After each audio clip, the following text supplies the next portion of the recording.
Bismillahirrahmanirrahim. Assalamualaikum warahmatullahi wabarakatuh. Hamdan wa syukranillah la hawla wala quwwata illa billah. Sahabat sejati yang Allah muliakan, sore ini saya tertarik dengan aglonema yang sudah lama saya tanam tapi saya lupa mengurusnya, sehingga kemudian ini nampak kotoran-kotoran yang menempel pada daunnya. Merah daunnya jadi tertutup oleh debu-debu. Saya coba akan bersihkan, lalu kita lihat apa perbedaan sebelum dan sesudah dibersihkan dedaunan ini. Ini saya semprot dengan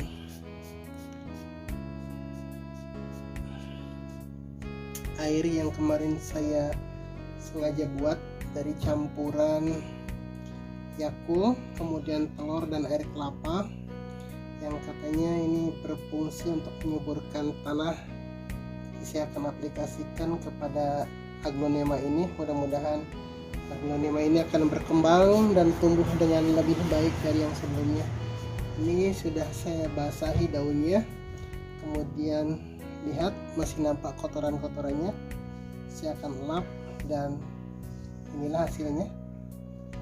Ternyata setelah daun ini dilap, maka merahnya lebih nyala, lebih nyata dari sebelumnya karena debu-debunya udah saya lap yang menempel.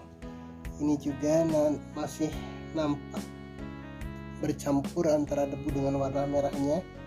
Saya akan lap dan lihat sekarang warnanya lebih bagus, merahnya lebih nyata, dan ini juga demikian nampak kotor karena seperti itulah kehidupan.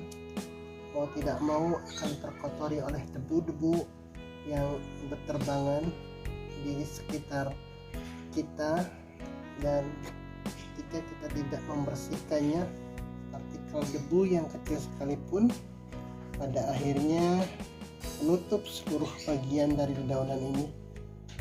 Dan ini juga nampak kutu putih. Sekarang warna merahnya lebih nyata. Ini juga daun yang pertama yang ketika pertama kali ditanam ternyata masih bagus, masih segar, dan masih nampak warna hijaunya. Ini belum saya semprot.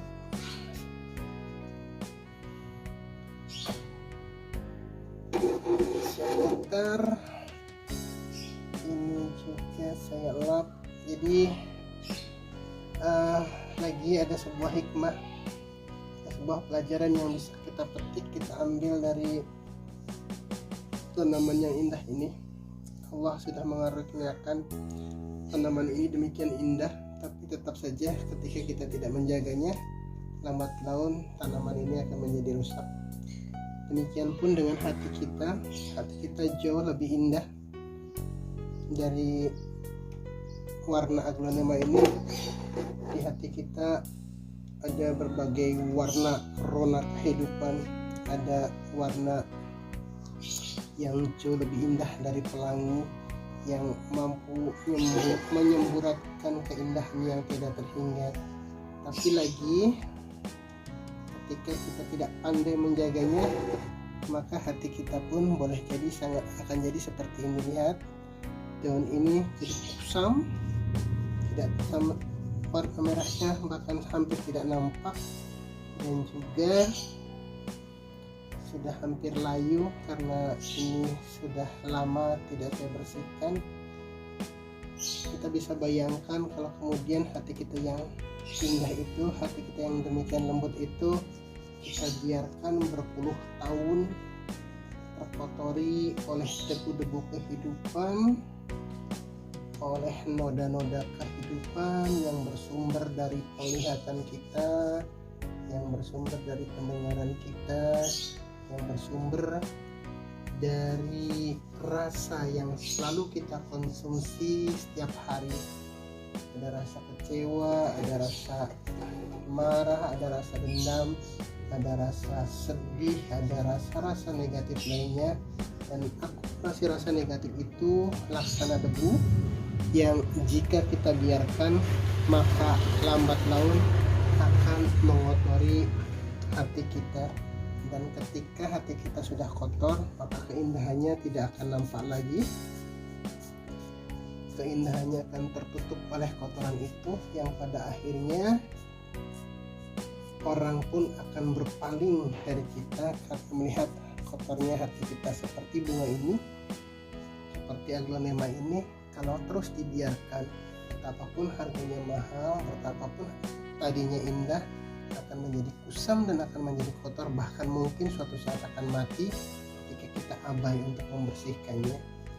Jadi lebih dari tanaman-tanaman ini ternyata kita bisa banyak mendapatkan pelajaran dan pengajaran untuk kita aplikasikan dalam kehidupan kita. Ini sudah saya bersihkan semua. Semoga tambah subur, tambah besar, dan semoga juga segera bertunas. Sudah lebih dari 6 bulan tapi belum bertunas, hanya cabang-cabang, hanya ada daunnya ini tambah banyak, alhamdulillah. Dilihat perbedaannya dari sebelum dan sesudah. Ini sudah lebih nyata merahnya dan menjadi lebih eksotis untuk kita nikmati. Insyaallah hati kita pun ketika kita pandai menjaganya, ketika kita rajin menjaganya, maka hati kita akan jauh lebih indah, jauh lebih bersih, dan jauh lebih menawan.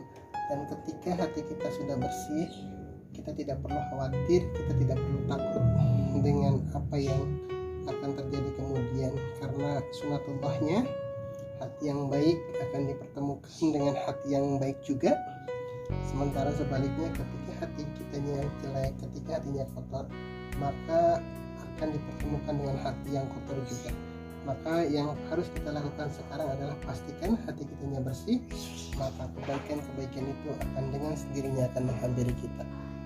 Ini ada satu lagi, alhamdulillah yang ini sudah selesai, dan segera kita akan ganti dengan yang satunya.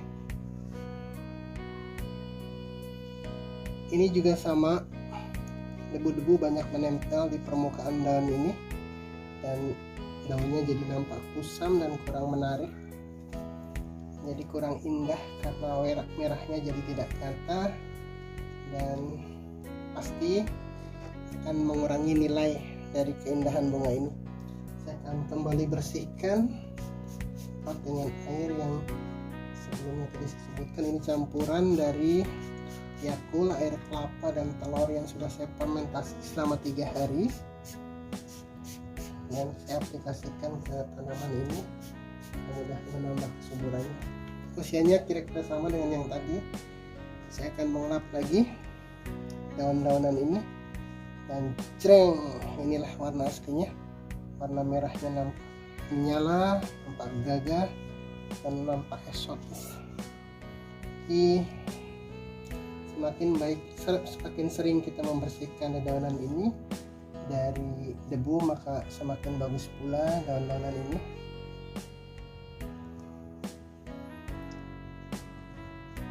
Ini agak keriput karena mungkin kurang cahaya.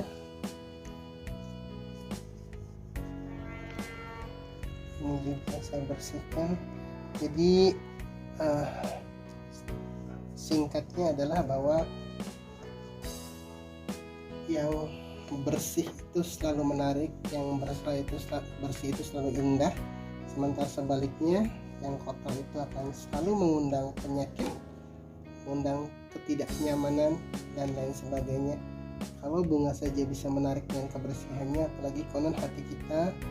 Ketika hati kita sudah bersih, sudah bagus, sudah menunjukkan kilaunya, maka hati kita akan menjadi magnet yang akan menarik berbagai kebaikan. Orang yang hatinya bersih, insya Allah tidak akan pernah kekurangan uang, kekurangan rezeki, karena dia akan selalu dipertemukan Allah dengan kebaikan-kebaikan. Orang yang hatinya baik, insya Allah juga tidak akan pernah kekurangan teman, tidak pernah kekurangan sahabat. Orang yang hatinya bersih juga tidak kemudian harus menderita karena selalu dirongrong oleh rasa khawatir dan ketakutan. Orang yang hatinya bersih akan mampu membaca tanda-tanda yang Allah berikan dari berbagai macam persoalan kehidupannya. Ketika dia menemukan masalah, maka dia akan segera menemukan jalan keluarnya, dan ketika dia dalam kelapangan, maka akan segera muncul rasa syukurnya. Itulah hati yang bersih. Maka sayangilah hati kita, karena itulah modal dasar kita dan harta kita yang paling berharga, yaitu hati yang bersih. Dan sebaik-baik pembersih hati adalah zikrullah. Selamat sore kepada teman semuanya. Semoga hati kita semua dibersihkan dan dijaga oleh Allah dari berbagai kotoran yang mengotorinya, dan insya Allah kita menjadi orang-orang yang mendapatkan kebaikan-kebaikan dari kebersihan hati kita. Wassalamualaikum warahmatullahi wabarakatuh.